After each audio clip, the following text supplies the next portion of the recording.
যারা কখনোই ভগবত ভক্তি সাধন করেনি তাদের পক্ষে ভগবানের স্মরণ করা সম্ভব নয়।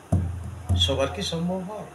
হ্যাঁ, যদি কোনো ভক্তের সম্মুখে যদি কৃষ্ণ কথা বলা যায়, ভাগবত, চৈতন্য চৈতামৃত, রামায়ণ, হ্যাঁ, এগুলো যদি বলা যায়, সে একটু শুনে বলে দেখছি তো সে সাধু বলবেন, অনেকে বলে থাকেন না।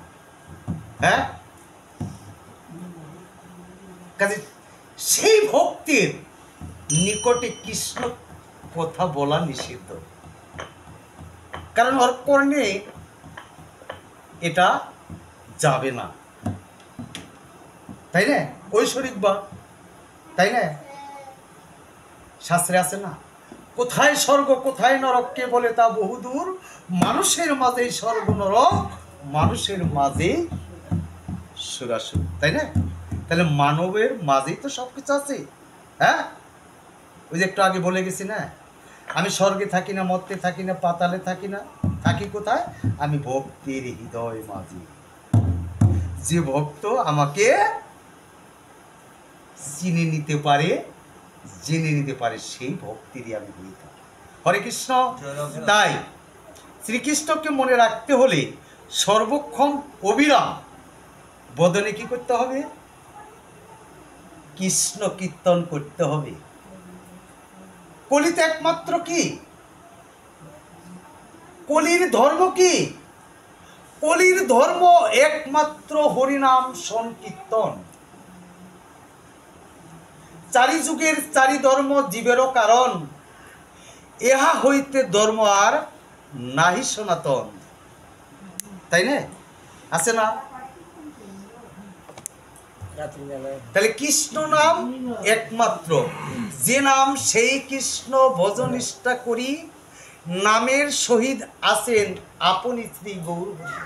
তাহলে নামের মাঝেই যদি তিনি থেকে থাকেন, তাইলে আমার আর কি কোনো কিছুর প্রয়োজন আছে? তাহলে একমাত্র মধুমাখা হরির নামই সর্বশ্রেষ্ঠ। তাই এখানে বললেন, তাৎপর্য বলে গেলেন, হ্যাঁ, অবিরাম ভাবে হরে কৃষ্ণ মহামন্ত্র জপ করাই হচ্ছে জীবের ধর্ম। হরে কৃষ্ণ। তাই শ্রী চৈতন্য মহাপ্রভু উপদেশ দিয়েছেন যে প্রত্যেকের তরুণ মতো, অর্থাৎ তরুরূপী সহিষ্ণুনা অমানিনা মানদেন কীর্তনিয়া সদা হই। আমরা একে অপরকে যেন সম্মান প্রদর্শন করতে পারি এবং সম্মান প্রদর্শন করাতেও পারি, নাকি? তা না হইলে আমার এই বৈষ্ণবত্বটা রইল কোথায়, নাকি? যেরকম গৌরাঙ্গ মহাপ্রভু যখন প্রতি নগরে নগরে যে বাড়িতে বাড়িতে যখন উনি গৃহে প্রবেশ করতেন, যতক্ষণ পর্যন্ত কৃষ্ণ কীর্তন ওই বাড়ির কর্তা জি না নিতেন, ততক্ষণ ওই অঙ্গন ত্যাগ করে আসতেন না। তদ্রূপ একটি বৈষ্ণবের তদ্রূপ। তাই হরে কৃষ্ণ।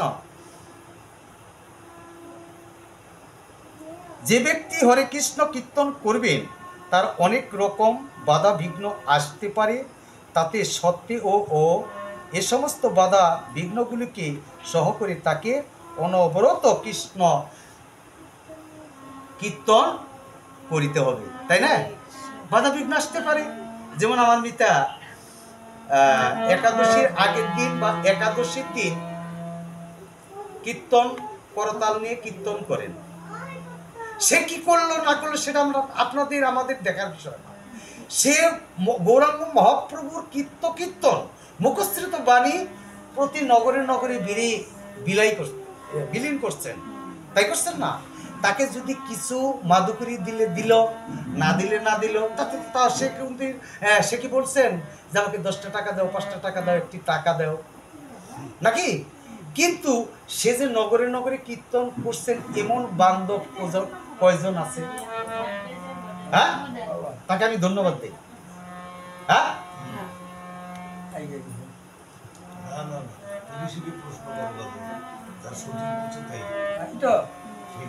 হরে কৃষ্ণ করতে যেতে হবে, যাতে জীবনের অন্তিম কালে তিনি কৃষ্ণ ভাবনা মৃত্যুর পূর্ণ সুফল লাভ করতে পারি।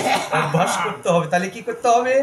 কলিযুগের ধ্যান নেই, যজ্ঞ নেই, পূজা নেই, তপস্যা নেই, কোনো কিছু নেই, আছে একমাত্র মধুমাখা হরির নাম।